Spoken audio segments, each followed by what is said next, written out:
Hello there, I'm Ken Fobb, and this is NewsNet Baton Rouge. So grab yourself a tea or coffee and listen as I go over with you headlines from our local area and region. Lee Ann Batson, the East Baton Rouge Parish Attorney, turned in her resignation recently before the Metro Council had the opportunity to decide whether to fire her or not. Parish Attorney Lee Ann Batson submitted her resignation letter the day before the Metro Council was scheduled to hold a termination hearing on her position. Councilman Lamont Cole started a push for a hearing to remove Batson from a position in late December, but to date he has never officially specified a reason. Batson's resignation letter was stated to be effective immediately. In her letter, Batson stated about her job as the top official within the parish attorney's office that, quote, life is short and this just isn't fun anymore, close quote. In her letter, Batson said that not one council member came to her to express any problems they had with her since Councilman Cole submitted the agenda item to remove her in December. She also said that she has been showered with words of encouragement since the news of her possible firing, and that no one else knows more about parish government and the way laws should be applied than she does. At last report, Ms. Batson's resignation prompted Council members Green and Wicker to make an emergency request to appoint City Prosecutor Andy Dodson as the interim parish attorney until a permanent appointment can be made. A convicted Baton Rouge bank robber is to be sentenced in April.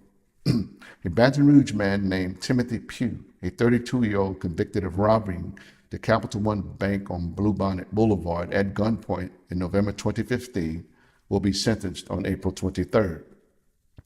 He was found guilty of armed robbery, aggravated criminal damage to property, and being a convicted felon in possession of a firearm on Friday past. Now, Mr. Pugh went into the bank back then with a semi-automatic pistol, demanded money from the teller, and ran away with about $3,200 during the robbery. Livingston Parish Sheriff's deputies say that foul play is suspected concerning the dead body of a man found alongside a road. An investigation into a French settlement man by the name of Jesse Hebert, a 36-year-old who was found dead over the weekend along a rural road in Livingston, led deputies to a burned vehicle in French settlement, according to the sheriff's office.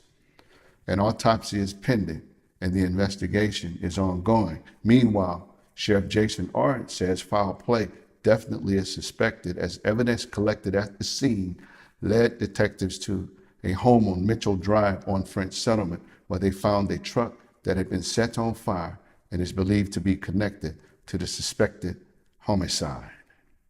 Now, an audit finds that the Assumption Parish Clerk of Court hired her family to deliver Bayou Corn sinkhole case files, according to the Legislative Auditor's Office of Louisiana.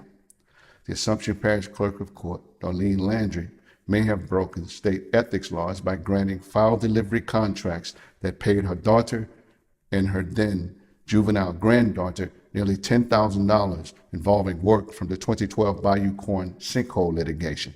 The audit found that Ms. Landry switched the contract from her daughter to her granddaughter in January of 2018 in order to avoid ethics problems, and that the State Ethics Board agreed later that the granddaughter could do the work, but the auditors discovered that the granddaughter's parents still did most of the deliveries, though the juvenile was paid.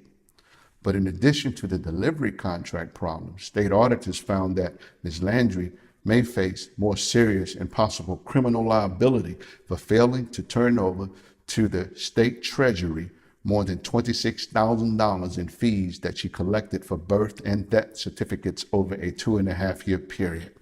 According to Lonnie Cavalier, a spokesperson for the Assumption Parish Sheriff's Office, the audit report has been received and is being actively investigated, and that findings by their detectives will be brought to the 23rd Judicial District Court District Attorney, Mr. Ricky Babin.